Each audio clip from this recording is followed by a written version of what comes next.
Hello കൂട്ടുകാരെ, ഇന്ന് ഞാനൊരു കുറ്റിക്കുരുമുളകിൻ്റെ ചെടിയാട്ടോ നിങ്ങളെ കാണിച്ചു തരാൻ ആഗ്രഹിക്കുന്നത്.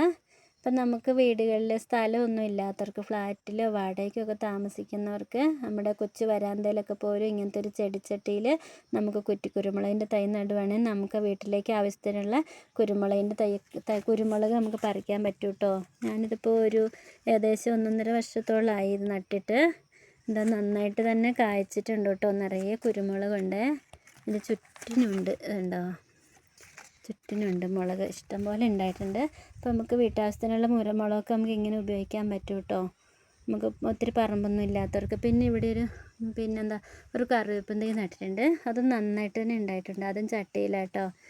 അപ്പം നമ്മൾ വീട്ടമ്മമാർ ഇതുപോലെയൊക്കെ ചെയ്യുവാണെങ്കിൽ നമുക്ക് വളരെ സന്തോഷം തരും. നമുക്ക് പെട്ടെന്ന് എടുത്ത് ഉപയോഗിക്കാനൊക്കെ പറ്റുമല്ലോ.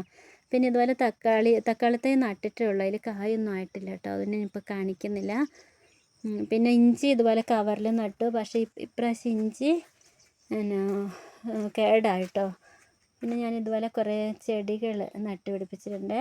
ഇപ്പോൾ ഉള്ള സ്ഥലത്തൊക്കെ ഞാൻ ഇതുപോലെ ചെടികളൊക്കെ നട്ടുപിടിപ്പിക്കുക. അപ്പോൾ എനിക്ക് ഭയങ്കര ഇഷ്ടമായിട്ടോ അതൊക്കെ കാണുന്നത്. രാവിലെ എഴുന്നേറ്റ് വരുമ്പോൾ തന്നെ ഞാൻ ഈ ചെടികളെ നോക്കും. എന്നിട്ടാണ് അടുക്കളയിലൊക്കെ പോയിട്ട് പണിയെടുക്കുന്നത്.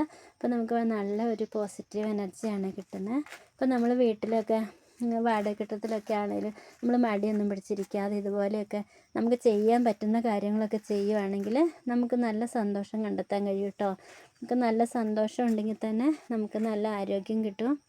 നമ്മൾ ചടഞ്ഞുകൂടി ഇരിക്കുമ്പോൾ നമ്മുടെ ആരോഗ്യം എല്ലാം നഷ്ടപ്പെടുകയൊക്കെ ചെയ്യുന്നു കേട്ടോ.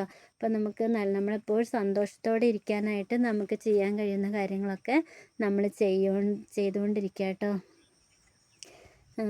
അതുപോലെ ഞാൻ ഇതിൻ്റെ കൂട്ടത്തിലൊക്കെ ചിലപ്പോൾ ചിത്രം വരയ്ക്കാനായിട്ട് സമയം കണ്ടെത്തും. അതുപോലെ പാട്ട് പാടാനും പാട്ട് പഠിക്കാനും ഒക്കെ സമയം കണ്ടെത്തും കേട്ടോ. ഇതിൽ ഞാൻ റോഡിൻ്റെ സൈഡിലാണ്. വണ്ടീൻ്റെ ഒച്ച കേൾക്കുന്നുണ്ട് കേട്ടോ. നിങ്ങളൊന്ന് ക്ഷമിക്കണേ. വണ്ടി പോകുന്നതാണ്. റോഡ് സൈഡിലായതുകൊണ്ട് എപ്പോഴും വണ്ടി പോകുന്നുണ്ട്. അപ്പോൾ എനിക്ക് വീഡിയോ എടുക്കാനൊക്കെ കുറേ ബുദ്ധിമുട്ടാണ്. എന്തെങ്കിലും നിങ്ങളൊന്ന് ക്ഷമിക്കണം കേട്ടോ. ഇതുണ്ടോ. പിന്നെ ഈ കൊക്ക് കണ്ടോ. ഇത് ഞാൻ ഉണ്ടാക്കിയെടുത്താട്ടോ കൊക്ക്. പിന്നെ ഈ ചെടിച്ചട്ടി ഉണ്ടല്ലേ, ഈ ചെടിച്ചട്ടി ഞാൻ ഉണ്ടാക്കിയതാണ്. യൂട്യൂബൊക്കെ നോക്കിയിട്ട് സിമെൻറ്റ് മണൽ മാത്രം കേട്ടോ. ഇതുണ്ടോ, നമുക്കൊക്കെ ചെയ്യാൻ പറ്റുന്ന കാര്യമാണ്. നല്ല രസമില്ലേ ചെടിച്ചട്ടി കാണാൻ? ഈ വെച്ചിരിക്കുന്ന ചെടികളൊക്കെ നല്ല രസമില്ലേ, ഉണ്ടോ. അപ്പോൾ നമുക്ക് വീട്ടമ്മമാർക്ക് നമുക്ക് എത്ര തിരക്കുള്ളവരാണെങ്കിലും നമ്മൾ അതിനിടയ്ക്ക് ഇതുപോലെയുള്ള ജോലികളൊക്കെ ചെയ്യുന്നെങ്കിൽ നമുക്ക് കൂടുതൽ സന്തോഷം കിട്ടും കേട്ടോ. നമ്മളെപ്പോഴും ജോലി തിരക്കും, കുടുംബ ഉത്തരവാദിത്തങ്ങളും, കുട്ടികളെ നോക്കലും അങ്ങനെയൊക്കെ വീട്ടമ്മമാർക്കൊക്കെ എപ്പോഴും ടെൻഷനൊക്കെ ആയിരിക്കും. എങ്കിലും ഇതുപോലെ കുറച്ച് സമയമൊക്കെ കണ്ടെത്തിക്കൊണ്ട് നമ്മൾ ഇതുപോലെ ചെടികളെയൊക്കെ സ്നേഹിക്കുക, നട്ടുപിടിപ്പിക്കുക.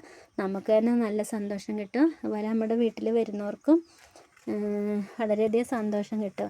ആളുകളെല്ലാം സന്തോഷത്തിന് വേണ്ടിയിട്ട് ഇതുപോലെയുള്ള ഫാമുകളും ടൂറിസ്റ്റ് സ്ഥലങ്ങളൊക്കെ സന്ദർശിക്കുന്നില്ലേ. അതൊക്കെ തീർച്ചയായിട്ടും നല്ല കാര്യം കേട്ടോ. നമ്മുടെ ആരോഗ്യത്തിനും ആയുസ്സിനും ഒക്കെ ഇതൊക്കെ നല്ലൊരു കാര്യമാണ്. നമ്മളെപ്പോഴും സന്തോഷത്തോടെ ഇരിക്കുക. സന്തോഷമുള്ള ഹൃദയം നല്ലൊരു ഔഷധമാണെന്നാണ് ഒരു ഗ്രന്ഥത്തിൽ പറഞ്ഞിട്ടുള്ളത്. അപ്പോൾ നമ്മളെപ്പോഴും സന്തോഷമായിരിക്കുക. നമുക്ക് ചെയ്യാൻ പറ്റുന്ന ജോലികൾ നമ്മൾ ചെയ്തുകൊണ്ട് സന്തോഷം കണ്ടെത്തുക. കുടുംബ ഉത്തരവാദിത്തങ്ങൾ നന്നായി നിറവേറ്റാൻ ശ്രമിക്കുക.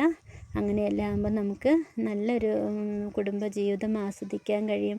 നല്ലൊരു വ്യക്തിത്വം ആസ്വദിക്കാൻ കഴിയും. നല്ല ആരോഗ്യമുള്ളവരായിരിക്കാൻ കഴിയും. അപ്പോൾ ഇന്ന് അനേക ആളുകളും നമുക്ക് TV ഫോണിലൊക്കെ നോക്കിയാണ് എല്ലാവരും സമയം ഒരുപാട് കളയുന്നതല്ലേ. അപ്പോൾ അതൊക്കെ ആവശ്യം കേട്ടോ ഇന്നത്തെ തലമുറയിൽ. എങ്കിലും നമ്മൾ ഇതുപോലെയുള്ള കാര്യങ്ങൾക്ക് വേണ്ടി കുറച്ച് നമ്മൾ സമയം ചെലവഴിക്കുന്നെങ്കിൽ വളരെ സന്തോഷമാണ്. പിന്നെ ഞാൻ താമസിക്കുന്നതിൻ്റെ ഇവിടെ വലിയൊരു പാറയൊക്കെ ഉണ്ട് കേട്ടോ. ആ പാറപ്പുറത്ത് കയറി നിൽക്കുകയാണ്. ഒരുപാട് സ്ഥലങ്ങളൊക്കെ കാണാൻ പറ്റും കേട്ടോ. വളരെ ഉയരത്തിലുള്ളൊരു പാറയാണ്. പക്ഷേ ഇതൊന്നും കുഴപ്പമില്ലാത്ത പാറയാണെന്നാണ് പറഞ്ഞ്. പൊട്ടും അങ്ങനെയൊന്നും ഇല്ലയെന്നാണ് പറഞ്ഞ്.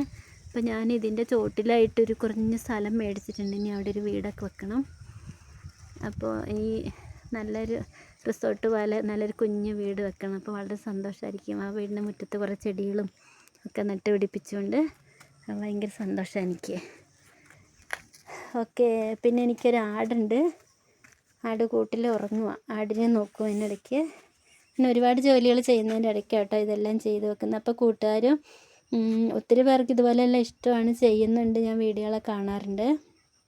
അപ്പം ചെയ്യാത്ത കൂട്ടുകാർ ഇതുപോലെയൊക്കെ ഒന്ന് ചെയ്ത് നോക്കിയേ. കുഞ്ഞു വീട്ടിൽ വാടക വീട്ടിലൊക്കെ ആണെങ്കിലും ഇതുണ്ട്, ഞാനെൻ്റെ ഈ കുഞ്ഞു വരാന്തയിലാണ് കണ്ടോ ചെടിച്ചട്ടികളൊക്കെ വെച്ചിരിക്കുന്നത്. നല്ല ഭംഗിയില്ലേ കാണാനായിട്ട്. ഇതുപോലെ നമുക്ക് നമ്മുടെ വീട്, നമ്മൾ എത്ര ചെറിയ വീട്ടിൽ താമസിക്കുകയാണെങ്കിലും നമ്മൾ അടുക്കും ചിട്ടയായിട്ടും ഓരോ കാര്യങ്ങൾ വെക്കുന്നെങ്കിൽ ആ വീടായിരിക്കും ഏറ്റവും നല്ല സ്വർഗ്ഗം എന്നാണ് ഞാൻ വിശ്വസിക്കുന്നത്. നമ്മൾ വലിയ വലിയ വീടുകൾ മാളികളൊന്നും കെട്ടിയാലൊന്നും നമുക്ക് സന്തോഷം കിട്ടില്ല. നമ്മൾ ഏറ്റവും ചെറിയ വീടുകളിൽ ഉള്ള വീട് നല്ല വൃത്തിയും വെടുപ്പുമായിട്ട് സൂക്ഷിക്കുക, അടുക്കും ചിട്ടയായിട്ട് സൂക്ഷിക്കുക, നല്ല കുടുംബാന്തരീക്ഷം അവിടെ ഉണ്ടാക്കിയെടുക്കുക. അതൊക്കെയാണ് നമുക്ക് ജീവിതത്തിൽ ഏറ്റവും സന്തോഷം കിട്ടുന്നത്. അപ്പം നമുക്ക് ലഭിക്കാത്തതിനെ ഓർത്ത് നമ്മൾ നിരാശപ്പെട്ടുകൊണ്ടിരിക്കുന്നതിന് പകരം ഇപ്പം നമുക്ക് ലഭിച്ചിരിക്കുന്ന കാര്യങ്ങൾ അത് നമ്മളേറെ മെച്ചമായിട്ട് ഏറെ മെച്ചപ്പെടുത്തിക്കൊണ്ട് നമുക്ക് സന്തോഷമുള്ളവരായിരിക്കാൻ കഴിയും കേട്ടോ. ഇപ്പം എല്ലാ കൂട്ടുകാർക്കും, നിങ്ങൾ അനേകരും ചെയ്യുന്നവരായിരിക്കും കേട്ടോ, എന്നാലും ചെയ്യാത്തവർക്ക് വേണ്ടിയൊക്കെ ഒന്ന് പറയുകയാണ്. അപ്പോൾ എല്ലാവരും ഇതുപോലുള്ള കാര്യങ്ങളൊക്കെ ചെയ്യുക, സന്തോഷം ആസ്വദിക്കുക. ഓക്കെ, ഈ വീഡിയോ ഇവിടെ നിർത്തട്ടെ.